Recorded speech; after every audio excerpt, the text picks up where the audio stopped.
नमस्कार दोस्तों, मेरा नाम है मयूर लूखर। आप देख रहे हैं बियॉन्ड बॉलीवुड प्लस। बात होगी तमिल फिल्म द गोट यानी कि the greatest of all time की, लेकिन उससे पहले आप जल्दी से हमारे चैनल को सब्सक्राइब कीजिए and don't forget to press the bell icon. Tamil film the greatest of all time starring superstar Thalapathy Vijay, इसे डायरेक्ट किया है वेंकट प्रभु ने, जिन्होंने इससे पहले बिरयानी जैसी फिल्में बनाई हैं। अब यदि कोई ये टाइटल सुने फिल्म का तो जैसे मेरे जैसे दर्शक है उन्हें तो लगेगा कि ये कोई वैनिटी अफेयर है। और दक्षिण भारत के सिनेमा की बात आती है तो वहाँ पे आपको एक ट्रू स्टारडम देखने को मिलता है। वहाँ सिर्फ स्टारडम नहीं रहता, वहाँ हीरो वर्शिपिंग लिटरली होती है, लोगों के मंदिर बनाए जाते हैं। अब Thalapathy Vijay he is one of the biggest stars from south cinema, खासकर तमिल सिनेमा के। अब उनके लिए इस फिल्म का टाइटल का नाम रखना the greatest of all time, obviously उनके फैंस वो तो ये कहेंगे ही। अब जब मैंने पहली बार ये टाइटल सुना मुझे लगा कहीं ये कोई डॉक्यूमेंट्री फिल्म तो नहीं या कोई ऐसी पीआर एक्टिविटी की जा रही है, लेकिन जब इस फिल्म के बारे में मैंने पढ़ा तो उसमें तो यही था कि ये एक spy action science fiction thriller है। अब यहाँ मैं क्लियर कर देता हूँ कि ये जो टाइटल है वो गलत इसलिए नहीं है क्योंकि जो थलपति विजय का जो कैरेक्टर है MS गांधी, जो कि एक सीक्रेट एजेंट है फ्रॉम सैट्स यानी कि special anti terrorism squad. MS Gandhi is considered as the GOAT of team SATS. Interesting बात यह है कि फिल्म के डिस्क्रिप्शन में लिखा गया है कि this is a spy thriller and also a science fiction thriller. अब स्पाई थ्रिलर का तो खैर समझ आता है, लेकिन अब साइंस फिक्शन इसे क्यों कहा गया है वो थोड़ी हमें दिलचस्पी थी। अब फिर जैसे ही इसकी कहानी उभर के आती है, शुरुआत में तो ये दिखाया गया है कि कैसे I don't think the year is exactly specified, और लेकिन you can imagine may be 15-20 years ago कि MS गांधी ये अपने घर में तो बोल के गए हैं कि ये कुछ अब काम अपने दोस्त के यहाँ पार्टी वार्टी कर रहे हैं, लेकिन होते हैं ये केनिया में, जहाँ पे ये ऑब्वियसली इन्हें एक मिशन के लिए भेजा गया। और इस मिशन के दौरान उन्हें एक 1+1 का जैसे लिटरली ऑफर मिल जाता है कि जहाँ वो एक चीज़ जहाँ वो एक भारत के दुश्मन को मारने के लिए आए थे, वहीं उन्हें दिखता है कि जो उनके जो फॉर्मर बॉस है सैट्स के, जो अब गद्दार हो चुके हैं, this is the character called Rajiv Menon, ये भी उस ट्रेन में है। और उस एक्शन में जो कुछ होता है बेसिकली ट्रेन को ब्लास्ट कर दिया जाता है, और फिर और मेनन ऐसा बताया गया है कि जो भी ट्रेन में थे सबकी मौत हो जाती है। और फिर एक्शन शिफ्ट टू चेन्नई, जहाँ पे हमारे MS गांधी वो अपने परिवार के साथ जीते हैं। उनका एक छोटा 5 साल का बेटा है जो आई थिंक अपनी उम्र के हिसाब से काफ़ी इंटेलिजेंट है, and his wife is heavily pregnant. और बस उनकी वाइफ को यही दुख है कि उनके पति उन्हें इतना टाइम नहीं दे पाते हैं, और इस प्रेगनेंसी की हालत में भी वो काम पे बिजी रहते हैं, और उन्हें शक होने लगता है कि कहीं ऐसा तो नहीं उनके पति का कोई अफेयर हो रहा हो। बट MS गांधी वो अपनी पत्नी को नहीं बता सकते कि वो असल में क्या काम करते हैं।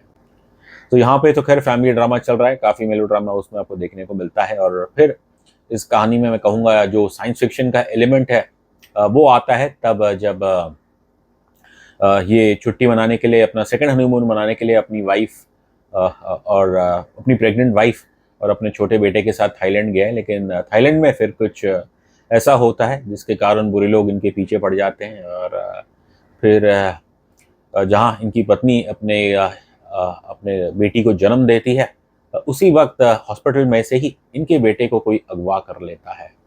और जल्द फिर ऐसा दिखाया गया है कि सैडली कि जिस औरत ने इस बच्चे का अगवा किया था, और फिर वो गाड़ी पूरी तरह से जल चुकी है और उसके अंदर एक बच्चे की लाश मिलती है। जाहिर है MS गांधी हमारे बिल्कुल टूट जाते हैं, और फिर ये कहानी सीधा बढ़ती है कुछ अगले 15-16 साल, जहाँ अब इनकी बेटी वो बड़ी हो गई है। और so that is basically the story. अब आप सोचेंगे कि भई इसमें अभी तक साइंस फिक्शन कहाँ है। खैर अगर आपने ट्रेलर देखा होगा तो बस इतना मैं कहूँगा कि शायद जो वेंकट प्रभु साहब का जो साइंस फिक्शन है, may be that relates to Thalapathy Vijay playing both the father and also the son. ज़्यादा कुछ खुलासा करूँगा नहीं, खैर वैसे तो ट्रेलर में तो एम्पली क्लियर हो ही चुका है। मैंने ये फिल्म देखी, मुझे इतनी खास लगी नहीं, लेकिन स्टोरी पॉइंट ऑफ व्यू से बात करूँ तो इसमें मुझे नया क्या दिखा, क्योंकि मैंने जो इससे पहले विजय की जो फिल्म देखी थी, जो पिछले साल आई थी लोकेश कनगराज की Leo, that was a very much hype film, लेकिन उसने मुझे डिसअपॉइंट किया था। और तो देखेंगे स्टोरी में ज़्यादा कुछ फ़र्क नहीं, या जो मैं कह सकता हूँ जो पर्सनल कॉन्फ्लिक्ट विजय थलपति की उस फिल्म में थी, थोड़ी बहुत सिमिलर इस फिल्म में ही है। और आई एम श्योर दर्शक समझ गए होंगे कि मैं किस चीज़ की बात कर रहा हूँ। तो नाम है the greatest of all time, लेकिन कहानी तो वही घिसी पिटी पुरानी है। ये मुझे समझ नहीं आया कि कैसे विजय साहब ने इस स्क्रिप्ट को ओके कर दिया है। द गोट की कहानी ये काफ़ी हद तक आपको विल स्मिथ की हॉलीवुड फिल्म जेमिनी मैन जो 2019 में आई थी उसकी याद दिलाएगी। अ, उसकी जो मुख्य कहानी यही थी कि कैसे will Smith is being chased by his younger clone. Film का जो स्क्रीन प्ले है, एंड ऑब्वियसली हमने तो सिर्फ इसकी हिंदी वर्जन देखी है, कहना पड़ेगा जो डबिंग जो है इस फिल्म की बहुत ही बुरी है। It reminds you of those dark days of very poor dubbing in south Indian film, जो बिल्कुल उसका शायद कॉन्टेक्स्ट हो या कुछ मीनिंग हो उसे बदल के एकदम ऑर्डिनरी डबिंग है इस फिल्म में भी। आई थिंक फर्स्ट हाफ में ये फिल्म बिल्कुल आपका सर दर्द करती है, क्योंकि एकदम टिपिकल लो माइंडलेस एक्शन फिल्म जैसी मुझे लग रही थी ये। और जब डबिंग अच्छी ना हो तो फिर बिल्कुल खासकर जो हिंदी बेल्ट का दर्शक है, I think yes, Vijay has even legion of fans even in rest of India. But if you ask me as a sensible viewer, जो बस जिसे बिल्कुल शौक नहीं है कि अपना दिमाग या कोई बॉडी का पार्ट घर पे रख के आए, मुझे ये फिल्म में बिल्कुल मज़ा नहीं आ रहा था फर्स्ट हाफ में। बस सेकंड हाफ में फिर जैसे चीज़ें आगे बढ़ती हैं और एक्सपेक्टेड जो मेरे ख्याल से एक सस्पेंस था, एंड यू नो दैट कि ये फिल्म एंड कैसे होगी। एंड पर यही है कि सेकंड हाफ में कुछ जगहों पे शायद फिल्म आपको थोड़ा बांध के रखती है। लेकिन फिर जब क्लाइमैक्स कुछ इनका बस ऐसा है जिसमें आपको जो भारत के जो टू बिगेस्ट पैशन है सिनेमा और क्रिकेट, उसका एक मिश्रण है। अब जाहिर है जो चेन्नई सुपर किंग के फैंस है शायद और जो थलपति के फैंस है वो तो इस पे विसल पोड़ू करेंगे। और कहीं ना कहीं मुझे लगा जैसे कि इसमें चेन्नई सुपर किंग्स और विजय सिनेमा, स्पेशली विजय थलपति फैंडम, उसका एक इंटीग्रेशन है। लेकिन अगर इसे आप एक लॉजिकली देखें तो it just doesn't cut the eyes. मेरा ऐसा मानना है कि जो कुछ एंड में दिखाया गया उसको देख के हमारा board of control for cricket in India वो बिल्कुल भी अम्यूज नहीं होगा। स्टोरी घिसी पेटी, स्क्रीन प्ले बहुत ही बेकार। 3 घंटे 3 मिनट की ये फिल्म है और बिल्कुल ये आपका सर दुखाती है। It really test your patience. अब डबिंग जब बुरी हो तो मेरे ख्याल से एक्टिंग का भी आपको इतना सही अंदाज़ा नहीं होता है। मैं विजय का बस इतना ही कहूँगा कि विजय की सबसे जो खासियत बात है वो है उनकी agility. He is 50 years old, लेकिन उन्हें देख के ऐसा लगता है कि वो अभी भी कुछ 30-32 साल के हैं।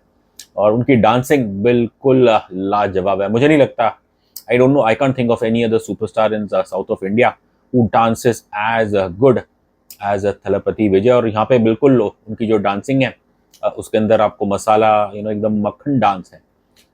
सो अब फिल्म में अनफॉर्चुनेटली ऐसा है कि जहाँ कभी ट्रेजेडी होती है, कुछ एक ट्रेजिक सीन आता है, उसके तुरंत बाद आपको एक गाना देखने को मिल जाता है। तो आई थिंक स्क्रीन प्ले का जो स्ट्रक्चर है वो भी काफ़ी इसमें ख़राब है। लेकिन विजय का अभिनय का मैं यही कहूँगा कि I think is done a fair job. और फिल्म के अंदर जो उनके लिए सबसे बड़ा चैलेंज वही था कि वो कैसे बाप भी वही बने और बेटा भी वही बने।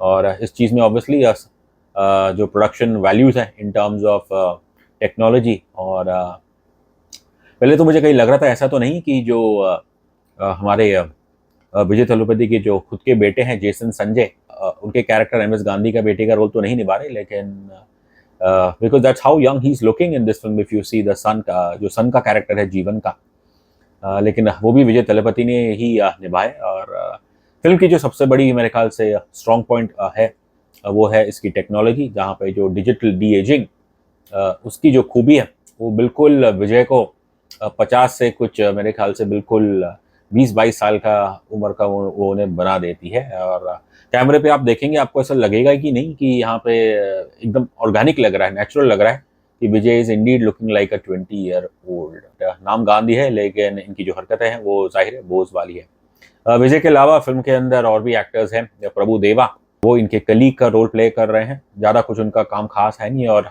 जैसा मैंने सोचा था कि उनके कैरेक्टर के बारे में वो बिल्कुल वैसे ही निकला। इनके अलावा फिल्म के अंदर एक और एक पॉपुलर एक्टर है जयराम, और उनका जो रोल है फर्स्ट हाफ तक ही सीमित है। I think even is decent, लेकिन जब स्टोरी आपको पकड़ नहीं रही और डबिंग पुअर है, हिंदी डायलॉग्स बहुत ही बेकार है, ज़्यादातर तो मुझे ये फिल्म बिल्कुल क्रिंज ही लग रही थी।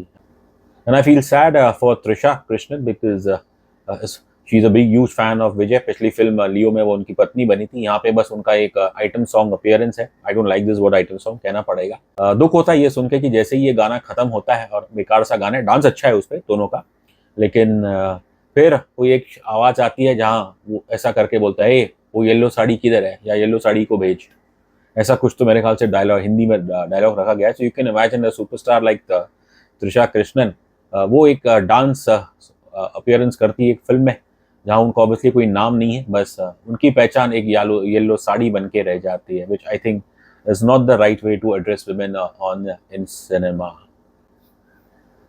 ये फिल्म 3 घंटे 3 मिनट की है। अब इतनी प्रिडिक्टेबल है, और मैं तो बस रुक रहा था कि कब ख़त्म होगी।